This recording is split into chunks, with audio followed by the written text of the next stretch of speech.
The story begins in the 1950s at a car factory where a model called the Plymouth Fury is being built. Among them, there is a special red car. While a worker is inspecting it and checking the engine, the hood suddenly slams shut on its own and crushes his hand, breaking it. Later, when he goes to rest, another worker comes to inspect the car from inside and accidentally drops cigar ash on the seat. A few hours pass and the factory closes for the day. As everyone is leaving, the manager notices that the red car's lights are still on. When he goes to check, he finds the dead body of the worker inside the car, along with the cigar. Then the scene shifts to 1978.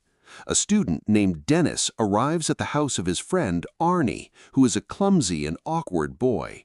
Despite their very different personalities, they are close friends. They are usually the first to reach school and spend time at their lockers until a girl named Lee passes by, whose beauty grabs everyone's attention. At lunchtime, Dennis is waiting for Arie, but when he doesn't show up, Dennis finds out that some bullies are harassing him. When he reaches there, he sees that they have stolen Arnie's food and are threatening him with a knife. When Dennis tries to talk to them, they throw Arnie's food on the floor. Arie slips on it and his glasses fall off. The bullies break his glasses and laugh while showing the knife to Dennis. Seeing this, Dennis punches one of them hard in the face. At that moment, another bully grabs Dennis by the throat and attacks him. Just then, a teacher arrives and stops them, asking what's going on. Arie tells him that the boys were threatening them with a knife, but the bullies deny everything. The teacher then asks them to empty their pockets and finds a pen-like knife hidden with one of them. He orders all of them to report to the principal's office. Later, as Dennis and Arie are driving home, they talk about everything that happened at school. On the way, Arie spots an old broken-down car and asks Dennis to go back. When they check it out, they see a red Plymouth Fury, the same car shown at the factory in the beginning, now completely wrecked. Even in its damaged condition, Arie likes the car. He asks the owner about it, who says its name is Christine and that it belonged to his brother who moved to Paris years ago. The old man wants to get rid of it quickly and offers to sell it for $250. Dennis tries to stop Arie from buying it, but Arie doesn't listen and finalizes the deal. That evening, when Arie gets home and tells his parents about the car, his strict mother strongly opposes it and tells him to return it. But Arie refuses, saying he has already done a lot to please them and bought the car with his own savings. Still, his mother stands firm, which makes Arie angry. He then takes the car to a garage where he meets the old owner named Will, who is rude and harsh. He insults them and keeps scolding them, but eventually allows Arie to keep the car there and tells them to go home for the night. On the way back, Dennis asks Arie why he bought such a broken car. Arie replies that he finally found something as ugly as himself, but if he works on it, it can become something better. After that, Arie starts working day and night to fix the car. The garage owner keeps complaining and scolding him daily, but deep down he has a softer side. That's why he allows Arie to continue working there and even lets him use whatever tools or parts he needs. Arie feels very happy and continues working on the car. The next day, Dennis and his two friends are talking about a new student in their class. They challenge Dennis, saying that if he can go and get her phone number, they will do whatever he asks. Dennis accepts the challenge. He goes and sits at the desk in front of Lee and asks her to step outside with him. She agrees and even gives him her number. Later that evening, Dennis goes to Arnie's house to check on him at his car. Just then, Arnie's mother comes in and again asks Arie to listen to her. Annoyed, Arie walks away without his glasses and doesn't even talk to Dennis. Dennis tries to stop him, but Arie ignores him and leaves. After that, Arnie's mother talks to Dennis and shares her concern about the car. She reveals that the previous owner died inside the car by inhaling carbon monoxide. Hearing this, Dennis goes to the old man's house, the one who sold the car, and asks what really happened to his brother. The man explains that when his brother bought the car, he became obsessed with it. Things got worse after his wife and daughter died, and their deaths were somehow connected to the car. A few months later, the car mysteriously returns to George's house on its own.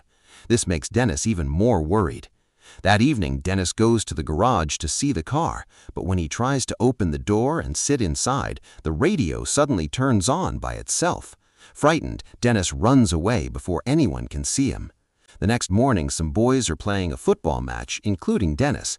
As he's about to score the final goal, he sees Arie arriving in Christine from a distance. He is completely shocked. The car also catches the attention of the bullies. On top of that, Lee is seen coming out of the car and kisses Arie in front of everyone. Dennis gets confused, wondering when Arie changed so much. Because of this distraction, he loses focus on the game, and the opposition team takes advantage. Dennis gets hit so hard that he loses consciousness. After several days, Dennis wakes up in the hospital. He finds out that his leg is fractured and his neck is also injured. Arie comes to visit him, and for a moment, it feels like their old friendship is back. Dennis tells him everything about the match and how he got injured. He also says that he may never be able to play football again because one of his legs is paralyzed. Dennis then asks how Arie managed to fix Christine so quickly. Arie replies that he worked very hard on it, but soon his tone changes and he says that if his parents don't transfer the car in his name, he will stop going to school. Dennis notices that Arnie's personality has changed a lot and that something dark is growing inside him. After saying goodbye, Arie leaves. That evening, Arie takes Lee out for a movie in the car. On the way, things start getting romantic, but when it moves too fast, Lee steps out of the car. Arie follows her, and she tells him that she doesn't want to share such moments inside the car. This leads to an argument, because Arie loves Christine so deeply and cannot tolerate anyone speaking badly about it. Just then, it starts raining, and Arie forces Lee back in the car. As soon as she sits inside, the windshield malfunctions, and Arie steps out to fix it.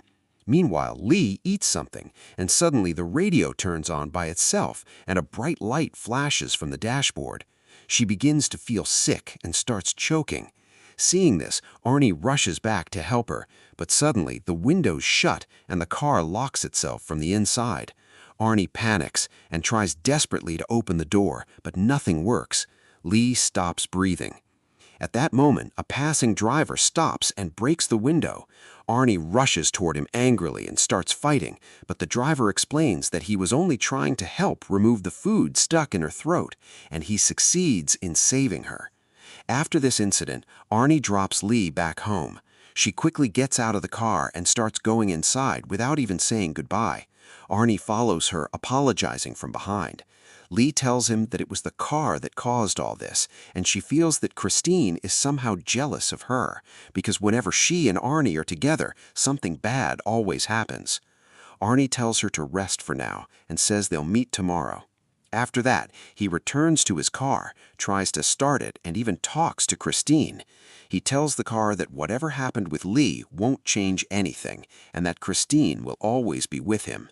As soon as he says this, the car starts again. Later, when Arie leaves the car in the garage and goes away, the group of bullies arrives there. They start smashing the car with hammers, completely destroying its shape. Even then, they're not satisfied. They tear apart the seats and destroy the radio as well. The next day, Arie and Lee come to the garage together after talking things out. When Arie sees the car, he's completely shocked. Christine is totally wrecked. Lee asks who could have done this, but Arie loses control of his anger and yells at her to leave. That evening, while having dinner, Arie tells his parents what happened to Christine. They try to comfort him and say they'll buy him a new car, but this makes Arie even angrier. He knows his parents never liked Christine, and he blames them for what happened, saying that if they had allowed him to keep the car at home, it would have been safe. He says many hurtful things to them and storms off to his room. Later, his father comes to him and asks him to apologize to his mother, but Arie refuses. This leads to an argument, and Arie almost attacks his father, but stops at the last moment. It's clear now that he loves Christine more than anything else. Arie then goes back to the garage and decides to repair the car himself, no matter how long it takes, until it becomes like new again. But then, something shocking happens. Christine starts repairing itself on its own. The damaged parts begin to fix themselves, and even the engine restores itself without any help. Amazed, Arie asks Christine to show him what else it can do. The car fully repairs itself without any assistance. After that, Christine goes out to take revenge on the bullies who destroyed it. One of the bullies, Mucci, is walking alone when he hears the sound of a car engine behind him. When he turns around, he sees Christine coming toward him. At first, the car stops, making Mucci think Arie is inside trying to scare him. But suddenly, the headlights turn on and the car speeds toward him. Mucci jumps out of the way just in time. Thinking it's over, he tries to escape, but Christine appears again and continues chasing him. Mucci runs and jumps over a gate that leads into an old warehouse, but Christine crashes through the gate and follows him inside. Terrified, Mucci runs faster, but eventually gets trapped. The car blocks his way, leaving him with nowhere to go. In desperation, Mucci pulls out a knife and threatens whoever is driving, but there is no one inside. Christine slowly moves forward, forcing its way through the narrow space, and finally crushes him. The next morning, Arie visits Dennis and tells him what happened to Mucci. Dennis feels something strange. Mucci died right after Christine was destroyed, but Arie ignores this and leaves. Soon after, a police officer investigating Mucci's death approaches Arie. He says it looks like Mucci first destroyed Christine, and then somehow Christine destroyed him. His body was found in pieces. Arie denies everything and says he knows nothing about Mucci's death, though he admits he felt happy hearing the news. This makes the officer suspicious. He also tells Arie that he spoke to Lee about the car and how it affected her. Hearing this, Arie loses his temper and walks away. Later, Arie calls Lee and tries to convince her to meet him, but she refuses. This makes him even angrier. Meanwhile, the leader of the bullies grabs some bottles of alcohol and drives off somewhere, unaware of what's coming next. Then he notices that in the middle of the night, a car with its headlights on is following him. He stops to see who it is. As he tries to reverse his car, the mysterious car matches his speed and keeps following him. He finally stops at a gas station where one of his friends goes inside while he stays outside with a weapon to confront the car. Seeing this, Christine backs off for a moment, but then suddenly speeds up and crashes into his car, crushing it. This makes him even angrier, but Christine doesn't stop. It rushes forward again at high speed and drives straight into the gas station. Because of the impact, fuel starts leaking, catches fire, and causes a massive explosion.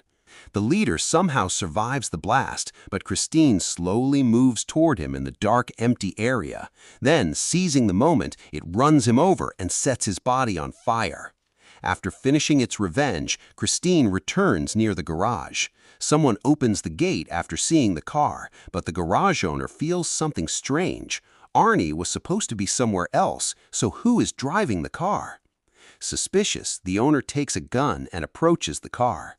When he tries to open the door, his hand gets burned. Still, he tries again and manages to open it, but finds no one inside.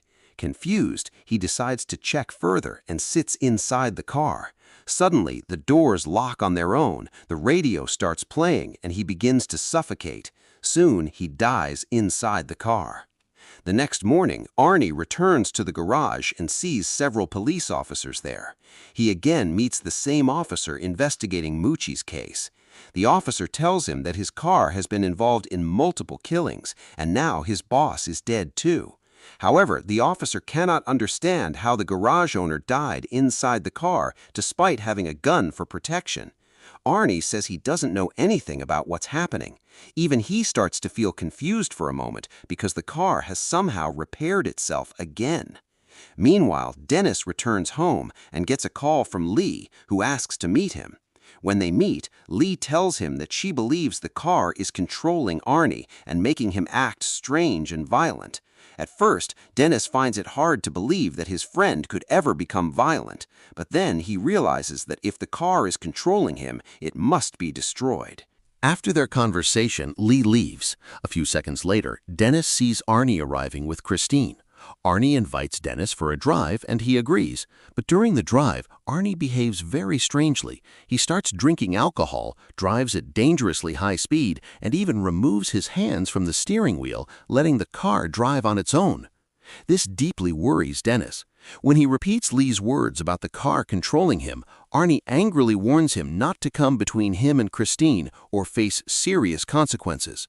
To prove his point, Arie speeds up even more, drives into the opposite lane, and crashes into an oncoming car. Realizing that his friend has gone too far, Dennis makes a plan. The next day, he leaves a note on Christine asking Arie to meet him at the garage in the evening.